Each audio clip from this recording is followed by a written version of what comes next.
there, and welcome to Honeybee U Tarot. My name is Melissa. Welcome to Cards and Coffee. Welcome back to those of you who've been with me before, and welcome to all those who are just coming across my channel right now. Cards and Coffee is a special series where I'm just kind of showing the different ways that we can utilize tarot in our own life and use it for personal growth, personal exploration. And so right now we are journeying along with the Major Arcana. And today we are looking at the Death card. Okay, so let's see, what is the highest possible, or I'm sorry, I'll slow down. I'm hungry, I need lunch. What is the lowest, please, manifestation of the Death card? Lowest collective. I'm looking collectively, right? Looking collectively at the lowest manifestation of this energy when we see the Death card. Lowest collective. What does the Death card, I should say? I gotta figure out how I'm asking this question with this particular card. Seems like I'm all over the place. I am. Okay. What does the Death card want us to know about the lowest manifestation of this energy?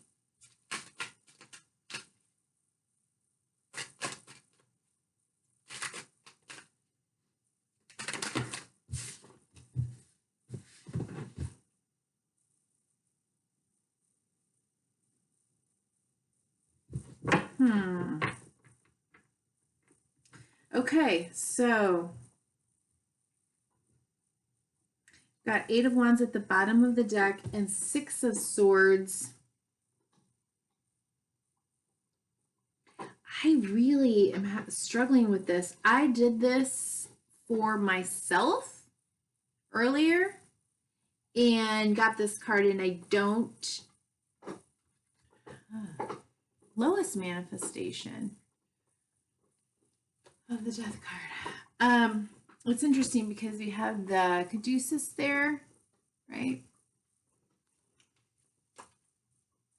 6 of Swords really talks about, you know, being mentally in a calmer mental state, right? More peaceful mental state.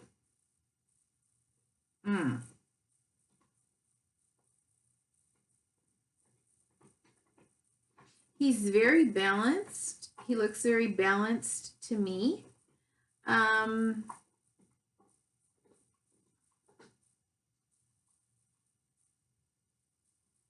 then we have the 8 of Wands. So, you know, that's very kind of quick moving energy, but it's like in the flow, right?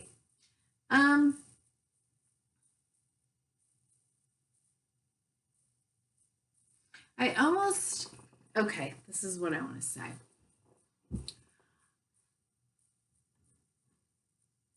The lowest manifestation potentially here is a denial of the reality of death in order to keep us kind of calm, in order to keep us from moving into anxiety, in order to keep us out of overwhelm from this very real experience. But it also can keep us from experiencing, you know, the flow and cycles of life where we experience death and loss, maybe not of a, you know, physical death, but of even in particular, you know, allowing ourselves to evolve, change, grow, make new choices, challenge ourselves, let go of this, you know, rigid ego in order to at least appear to be very, balanced and at peace. That's a denial of some real potential growth, of a need to continually be creating, right? Like if old things don't die, new things can't come into being, right? And we see a lot of people, we say they're so stubborn, they're so obstinate. Oh, don't talk to them about anything. I mean, that's not helpful collectively or individually. Okay, so that's making a little more sense to me right now. Okay, and highest manifestation of this energy. Highest manifestation.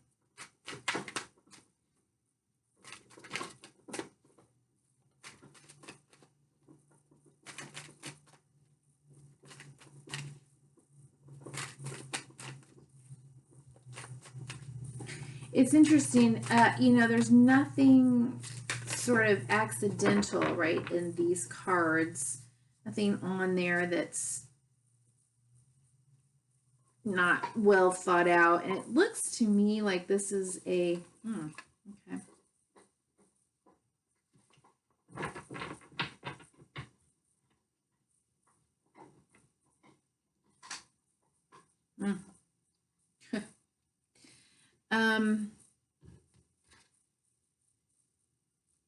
This to me, I think, and I'd have to go through the book and the deck, but I think this is the base of like a pyramid, maybe.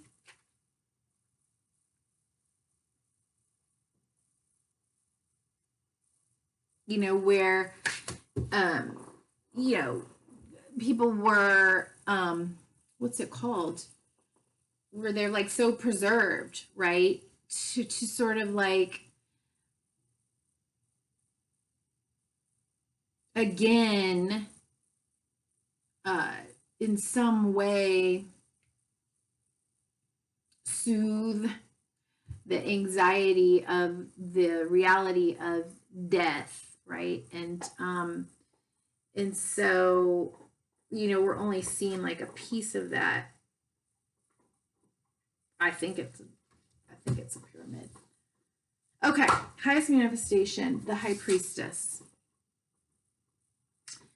The High Priestess understands, look, in this card for sure, Alpha, Omega, and the yin yang, light, dark, life, death, understands the balance, but also understands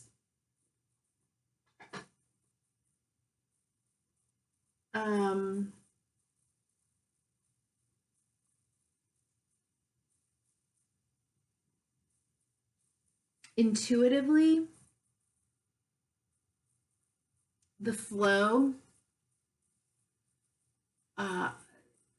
not only of life,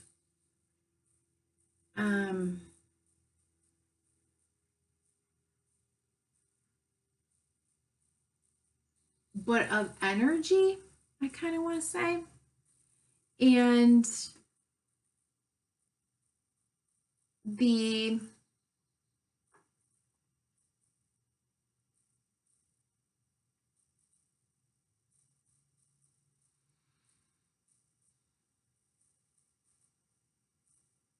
mysteries and the mysteries of life and death, what happens after the physical body die. I mean, we hear stories, people, have reports, but there are lots of things about life and death that we cannot know, and the High Priestess knows that and is a protector.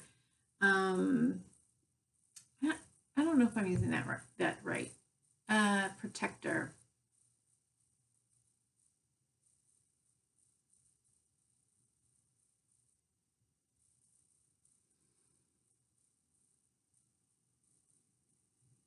Yeah, okay. The High Priestess honors that there is a mystery, and there, no matter how in the flow, how connected, how much knowledge, study,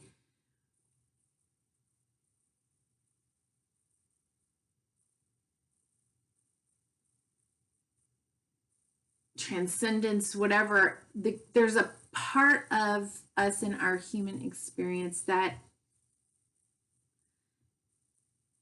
is going to continue in that mystery. The mystery will always be there. The mystery has to be honored and allowed to flow.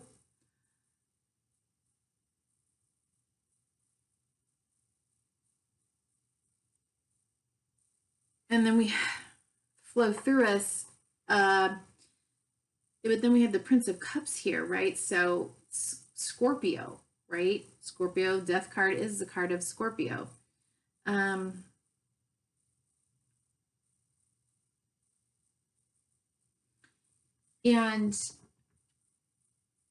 maybe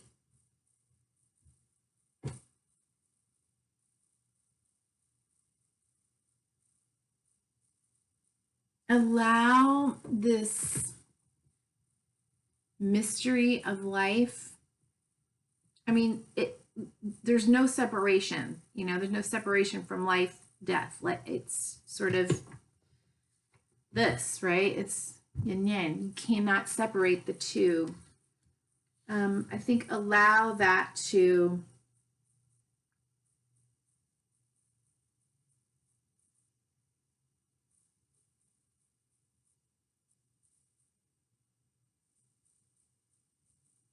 help us to embrace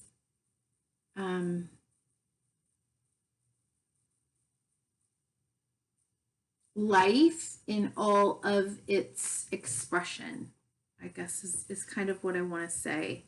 And to allow ourselves to, again, embrace different. There's a snake winding up here, right? And like a snake, you know, kind of sheds its skin, it's renewed over and over and over and over again. And because of that, because of the shedding of the old skin, there's like a new self, there's a new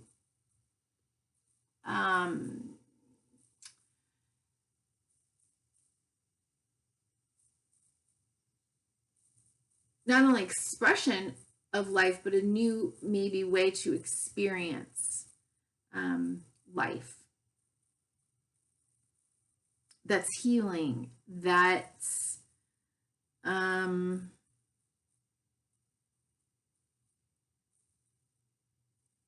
don't know what the word invigorating is coming to me. Okay, so let's move on. Well, there's a question. Let's see. Let's just do this one. How might the acknowledgement of your own mortality inspire you to live more fully? Oh, okay. Oh, I did not say. I'm getting these little questions from Journaling the Tarot, a little book of big questions from Andy Matzner. It's full of little prompts and little questions where you can draw, you know, from any of your decks and do a little reflecting. Okay, and however you want to do that. Okay, and let's see. We're going to use the Wild Unknown Tarot from Kim Kranz today. I'm saying her name right. Okay, what was the question?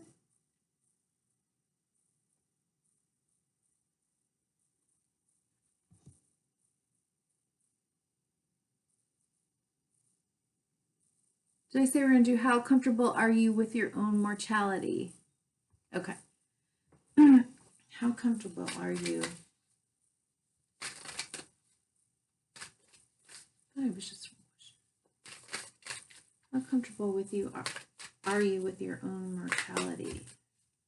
How comfortable are you with your own mortality?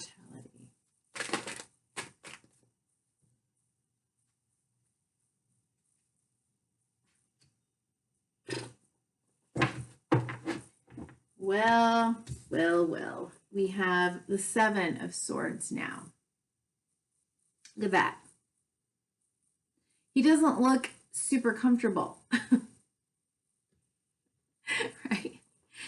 So for me, sevens are all about potential to level up spiritually in the element, right? So this is about what we say and our thoughts, like thoughts and words then become things, right? So he's hiding.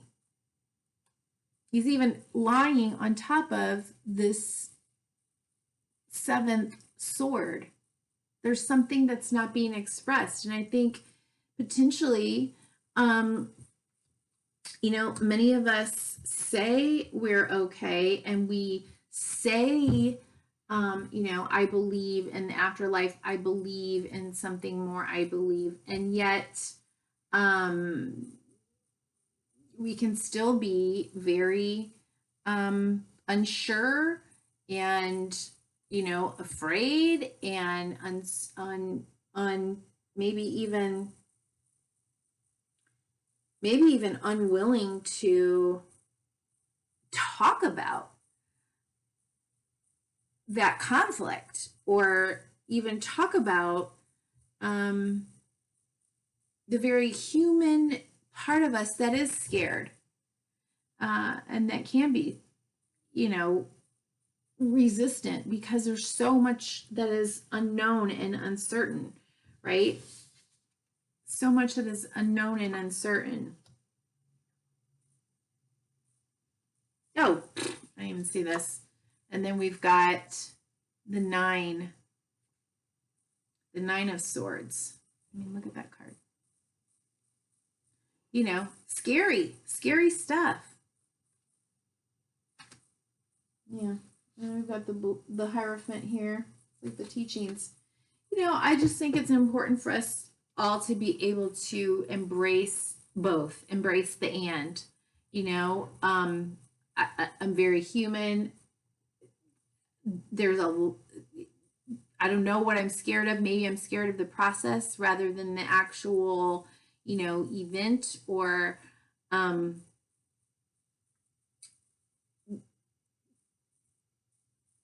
here are the ways I avoid dealing with my own mortality. But at any rate, you know, there's a hidden secret element to how we feel about our own mortality.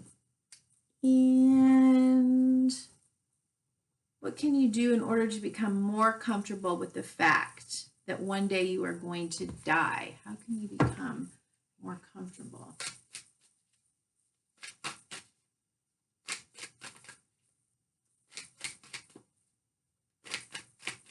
Oh my gosh, there's so many ways that we avoid thinking about death, right?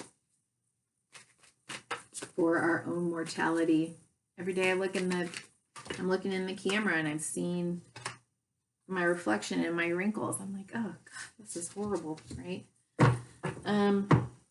Okay. So, we've got the Mother of Swords, Queen of Swords, okay? Wise, intuitive. Justice card.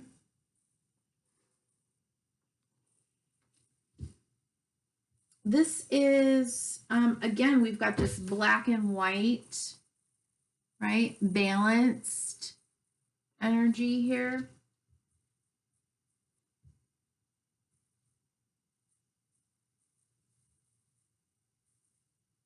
Mm-hmm. And then we have a 6. Did we get a 6 earlier? Yeah, we got a 6 of swords. Here we have the 6 of wands. Okay. Rising above, transforming, victorious. And the Lover's card, which is the choice. Okay. I think understanding that we're all together in this. I mean, none of us, we all die alone in our, because we're the one going through the process, but you know, collectively, why am I saying that? Because of geese being in a community. I don't know why I had to go there, but anyway. Okay, so what can you do in order to become more comfortable with the fact that one day you are going to die?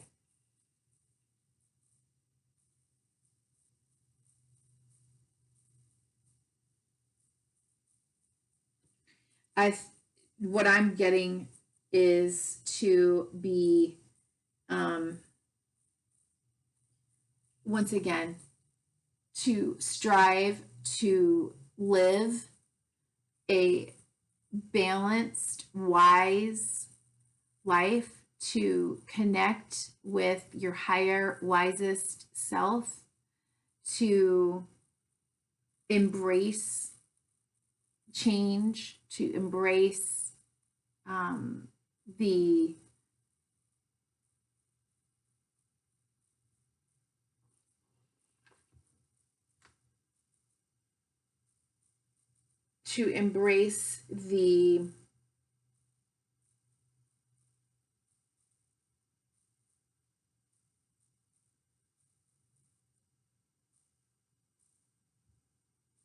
not only to embrace your own wisdom and live the best life that you possibly can, but to also understand there's certain things that we do not have control over, and that sometimes, you know, when we're going through loss or change, that including our own death, our own mortality, that there's a piece of that we will never be able to control, that there's certain dynamics at work, justice, karma, destiny, whatever you want to call it. I don't know that justice is the same as destiny, but karma, that it's just, it's behind the veil that we just will not understand. And so do the best that you can, you know, lead a life, make choices that inspire,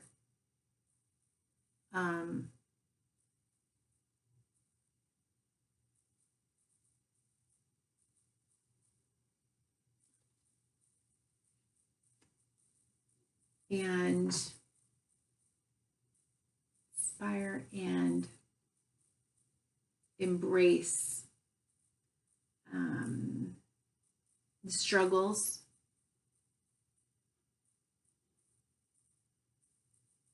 and surrender. I'm trying to think of things for the butterfly, right? Struggle and surrender. Yeah, I think it's sort of like a daily thing. You know, the more we surrender to how life shows up for us, including the losses and the changes, the maybe the better able we will be to accept that final death experience. Okay. I did not remember to pull a animal spirit oracle on my last video, so I will do that now. Let me give it a twisty. Okay. And let's see.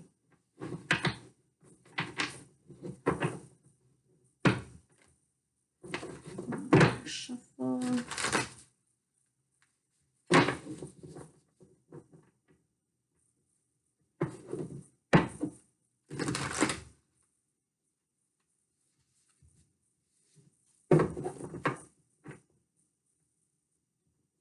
What I want to say is if anyone watching is going through a divorce right now, you will be victorious. Trust, have faith.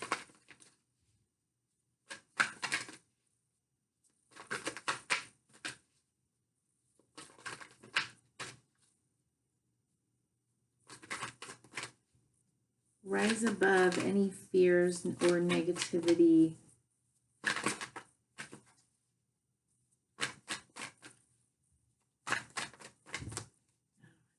I need to say that, but that's just kind of something I'm seeing here. All right. Well, well. White Raven Spirit. 66. And didn't we get 2 6s here? Yeah, 6 and 6. Okay. White Raven Spirit. Trust in the magic.